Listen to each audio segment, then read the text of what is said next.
Assalamualaikum warahmatullahi wabarakatuh. Halo sahabat Sektor 7. Jumpa lagi bersama Mimin di hari Rabu ini ya guys. Pada kesempatan kali ini, kita akan melanjutkan alur cerita manhwa kembalinya sang Raja Neraka lagi ya guys.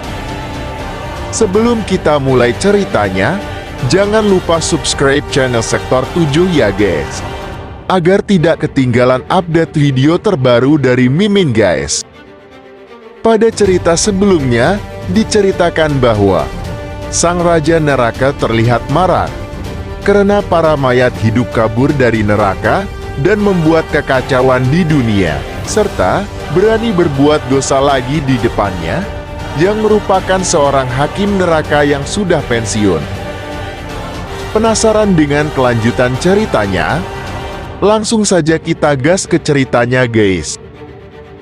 Di awal cerita kali ini, diceritakan bahwa mayat hidup berasal dari manusia yang sudah mati. Mereka adalah orang-orang yang harus membayar dosa yang dilakukan selama hidup setelah diadili oleh hakim neraka. Dan jiwa yang telah menerima hukuman dan bertobat akan bereinkarnasi menuju kehidupan baru. Begitulah aturan untuk para mayat hidup. Namun, para mayat hidup tersebut bersiap untuk menyerang sang Raja Neraka. Sang Raja Neraka pun berujar bahwa dari dulu, para pendosa memanglah sepantasnya dipukul. Sembari memukul beberapa mayat hidup satu persatu dengan brutalnya, tiba-tiba ada yang menyerang sang Raja Neraka dari kejauhan dan berhasil dihindari.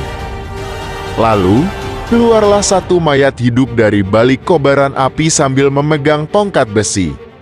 Para mayat yang lain memberinya jalan untuk lewat, seolah-olah dialah pemimpinnya. Dari mayat hidup yang membawa tongkat, sang Raja Neraka merasakan bau darah yang kental, serta melihatnya menjatuhkan kepala manusia. Sang Raja Neraka menduga dia ingin berinkarnasi sendiri dengan menghisap roh manusia, tapi langsung menepis pikiran itu karena bereinkarnasi tanpa diadili adalah sebuah larangan di neraka. Dan yang mengetahui hal itu hanya sang Raja Neraka dan penerusnya, yaitu Tulbo, ujar sang Raja Neraka sambil memukul mayat hidup yang menyerangnya dengan pukulan beruntun. Setelah itu, sang Raja Neraka berjalan mendekati mayat hidup tersebut untuk menanyakan kenapa jauh-jauh kemari untuk membunuh manusia.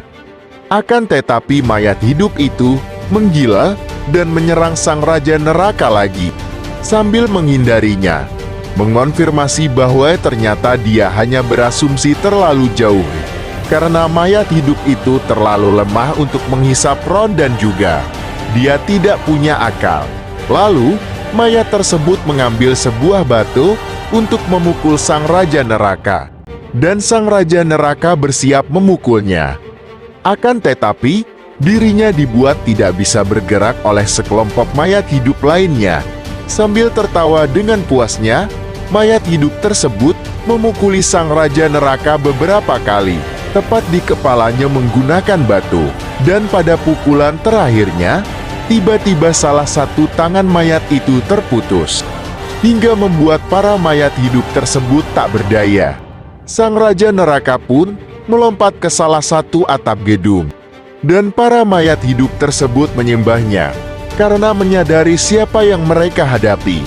Dan sang Raja Neraka pun berujar hukuman akan kujatuhkan untuk kalian. Hukuman 2000 tahun, karena melarikan diri dari neraka. 700 tahun, karena membuat kekacauan, dan 10.000 tahun untuk yang melukai manusia, ujar sang Raja Neraka di depan para mayat hidup yang sedang bersujud. Jika keberatan, katakan saja pada Tulbo. Setelah itu, dengan tangan kanannya sang Raja Neraka membuka celah dimensi dan menyuruh para mayat hidup yang tertangkap untuk masuk ke sana. Para mayat hidup itu pun kebingungan, karena neraka menjadi tempat asing penuh dengan rumput dan tanaman hijau. Dengan kesalnya, Sang Raja Neraka menyuruh mereka mencabut semua rumput dan pohon, menggunakan tangan mereka sendiri sebagai sebuah hukuman. Setelah itu, Nomang si pembantu Sang Raja Neraka mengungkapkan bahwa masih ada beberapa mayat hidup yang kabur ke arah sekolah. Berpindah ke sekolah, diperlihatkan seorang wanita berpakaian hitam bernama Li Jiwo, yang merupakan seorang pengurus pemakaman bersama 2 siswa laki-laki dan 1 siswa wanita. Siswa wanita itu bertanya kepadanya, "Bukankah para pengurus pemakaman memiliki kekuatan super?" "Aku belum memilikinya, karena belum menemukan mayat hidup yang mau meminjamkan pakaian. Tapi tenang saja, aku pasti akan melindungi kalian," ujar Li Jiwo sambil menyuruh para siswa naik ke atas. Sedangkan, dia menahan salah satu mayat hidup yang mengejar mereka. Akan tetapi ada yang lolos dan menangkap kaki siswa wanita itu. Dengan mengorbankan pundaknya untuk digigit mayat hidup, Li Jiwo menyelamatkannya dengan menendang mayat hidup itu. Bukannya berterima kasih, siswa perempuan tadi malah menyalahkan Li Jiwo. Karena sebagai penjaga pemakaman, dia terlalu lambat menolongnya. Setelah itu, sampailah mereka berempat di atap sekolah.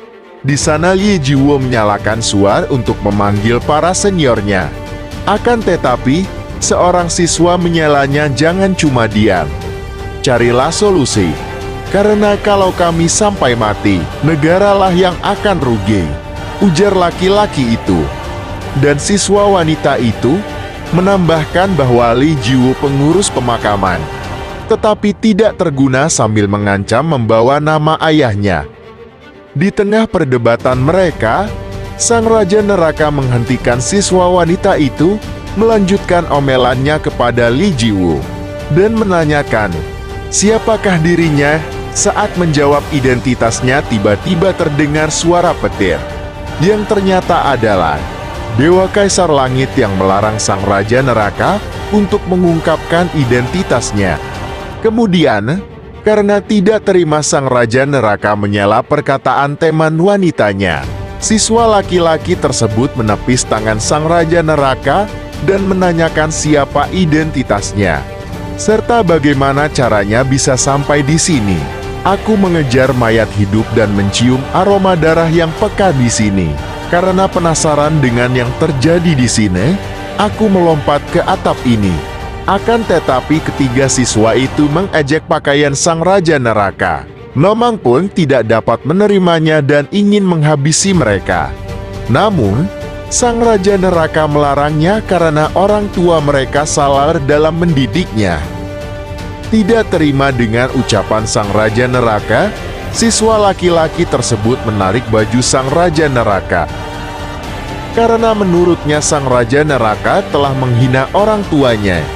Li Jiwo bermaksud menenangkan siswa itu. Akan tetapi, dia dipukul oleh siswa itu. Dan terlihat bekas gigitan dari mayat hidup di pundaknya telah terkontaminasi. Serta wajah Li Jiwo terasa tidak asing di mata Sang Raja Neraka. Karena merasa dikacangin, siswa laki-laki tersebut dengan sombongnya berkata, "Bahkan, kalau ayahku pergi ke neraka pun, Raja Neraka pasti akan menangis dan memohon pada ayahku." Mendengar apa yang diucapkan siswa tadi, Sang Raja Neraka pun tidak dapat menahan ketawanya. Karena siswa laki-laki tidak tahu bahwa Raja Neraka ada di depannya. Siswa laki-laki itu tidak terima ditertawakan dan bersiap memukul Sang Raja Neraka. Akan tetapi, saat pukulan akan mengenainya, Li Jiwo menyelamatkan Sang Raja Neraka menggunakan punggungnya. Karena hal itu, Li Jiwo memuntahkan darah dan mengatakan akan melindungi Sang Raja Neraka. Sembari berujar bahwa, "Cukup sekali saja aku kehilangan seseorang." Tidak terima dengan ucapan Li Jiwo, siswa laki-laki tersebut mengambil sebuah pisau kecil dari balik bajunya dan dengan penuh emosi datang menyerang ke arah Li Jiwo. Akan tetapi, sebelum mengenai Ye Jiwo dengan pandangan yang mengerikan seolah hewan buas mengincar, dan dengan tangan yang diselimuti aura berwarna merah, sang Raja Neraka menghentikan dan mencengkeram tangan siswa itu. Apakah yang akan terjadi kepada siswa laki-laki tersebut? Akankah sang Raja Neraka menghukumnya? Nantikan di video Mimin selanjutnya ya guys. Jika tidak mentok, insya Allah Rabu minggu depan Mimin lanjutin part berikutnya. Jangan lupa dukung Mimin dengan cara subscribe channel Sektor 7, like dan tambahkan komentar untuk saran-saran manhwa apa yang dibahas serta saran untuk Mimin agar Mimin semakin berkembang ya guys. Terima kasih sudah mampir dan nonton tanpa skip-skip guys. Sampai jumpa di video berikutnya ya guys. Wassalamualaikum warahmatullahi wabarakatuh.